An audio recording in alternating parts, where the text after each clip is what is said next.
The night was not yet over. In the distance, a faint glow of fire flickered between the trees. The air carried the scent of burning flesh, and sparks from striking stones lit the darkness with the first whispers of survival. This was not the age of humans.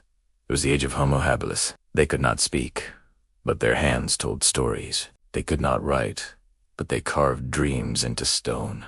From that silence, from that struggle, a new creature was rising, one that would someday change the world. This is the story of the first human hands, where it all began. Hello friends, welcome back. I hope, wherever you are, you're finding a moment of quiet. Maybe you're lying in bed, stirring a pot in the kitchen, or driving with the world sliding by outside. This channel is a small harbor for slow, science-rooted storytelling. No sensational claims, only careful ideas to carry you through long spans of time. If you drift off, that's fine. There are timestamps to help you return. Tell me in the comments when you listen late at night, at dawn, on a commute. Those patterns quietly shape the community we're building. Before we walk the long trail of our origins, we must pause at a familiar puzzle. You've probably heard it. If species evolved from apes, why are there still apes? Or, why don't chimps turn into people? At first, the question sounds simple, almost childlike, but hidden inside is a deep confusion about how evolution actually works. About time, change, and what we mean by being a species. Too often evolution is taught like a ladder, a straight climb from primitive to advanced, ending wheat, woo us. That old march of progress, picture an ape on the left, a stooped ancestor in the middle, and a modern human standing tall at the right, is visually tidy. The trouble is how our minds read it. As destiny, it suggests that today's apes are simply waiting their turn to climb into our place. But evolution doesn't make ladders. It grows branches. Imagine a large tree. The trunk splits into branches, and each branch extends in its own direction toward light and space. No one looks at one branch and asks why it hasn't turned into another. Each branch adapts to its surroundings, growing in its own way. In the same way, chimpanzees and what we call Homo habilis are separate branches that share an older trunk, a common ancestor long vanished. Asking why chimps aren't becoming Homo habilis is like asking why your cousin didn't grow into you. You share ancestors, not futures. The branch that led to Homo habilis took a different route, one that favored certain behaviors, body shapes, and perhaps early tool use. While the branch that led to modern chimpanzees favored others, both branches are results of adaptation, not steps on a hidden staircase. Why does the ladder keep returning in our thinking? Partly because of culture. For over a century, Western thought loved hierarchies, ranking peoples, lands, and species. Those habits seeped into early science and popular images. Neat progressions with winners at the top. Psychologically, it comforts us to imagine a finish line, to feel like the endpoint of nature's work. But evolution has no predetermined goal. It is change under pressure. So the clearer question is not why chimps aren't turning into Homo habilis. The better question asks what the two branches tell us about their shared past. What environments nudged one line toward ground life and different diets? Which pressures favored early tool use or altered walking styles? That shift in wording moves us from myth to real science. If you're enjoying this gentle, careful approach, please like and subscribe. It helps others find this quiet corner. For now, hold the ladder in your mind like a relic, and begin to see instead the branching tree. That change in image opens the rest of the journey.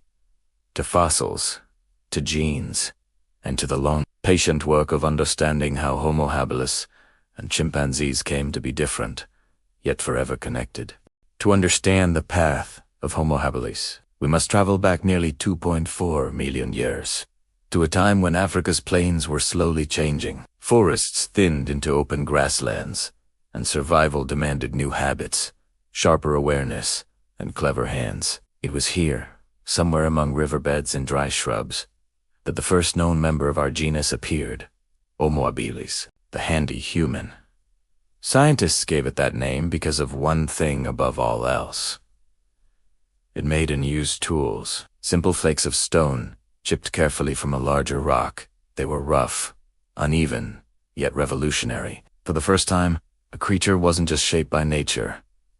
It began shaping nature for itself. A sharp edge could open bones for marrow, cut meat from hides, carve wood, or scrape bark. Each tool extended the reach of thought, but Homo habilis wasn't alone. Other hominins roamed the same lands, some larger, some smaller, each finding a way to live. Among them were ancestors of today's chimpanzees, whose own evolutionary line had already split millions of years before. They stayed in the trees longer, moving with strength and agility through the forest canopy, while Homo habilis began to walk more often on the ground, hands free to carry, strike, and build. When we ask why chimps didn't become like Homo habilis, we forget that both succeeded just differently. The chimp's strength lay in balance and cooperation in the forests. Homo habilis found its edge in curiosity and adaptability on the plains. Neither was behind nor ahead. Both were simply following their own branches,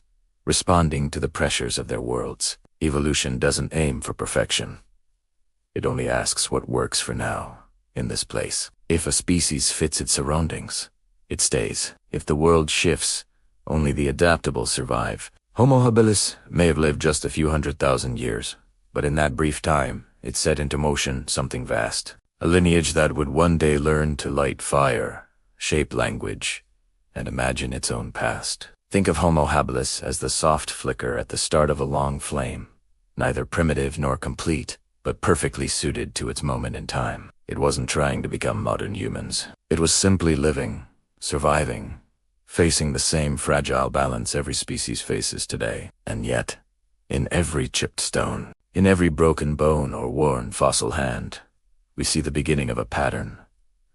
A mind awakening, fingers learning to create. That small spark, millions of years ago, was not the end of evolution's story. It was the opening note of what would one day become us. So the next time someone asks, if chimps are still here, why did we evolve? Remember the truth whispered by time. We didn't replace them. We grew beside them, each carrying forward a different piece of the same ancient light. The world of Homo habilis was not a gentle one. East Africa, 2 million years ago, was a landscape of shifting earth and restless skies. Volcanoes rumbled along the Great Rift Valley. Herds of antelope drifted through tall, golden grass. Predators, saber-toothed cats, hyenas, and giant eagles ruled the food chain. And somewhere between danger and opportunity, Homo habilis learned to move with quiet caution, to survive not through strength, but through awareness. They wear a smile barely over a meter tall, with long arms and a slightly curved hand, perfect for gripping both branches and stones. Their faces were still more ape-like than ours, but their eyes carried something new.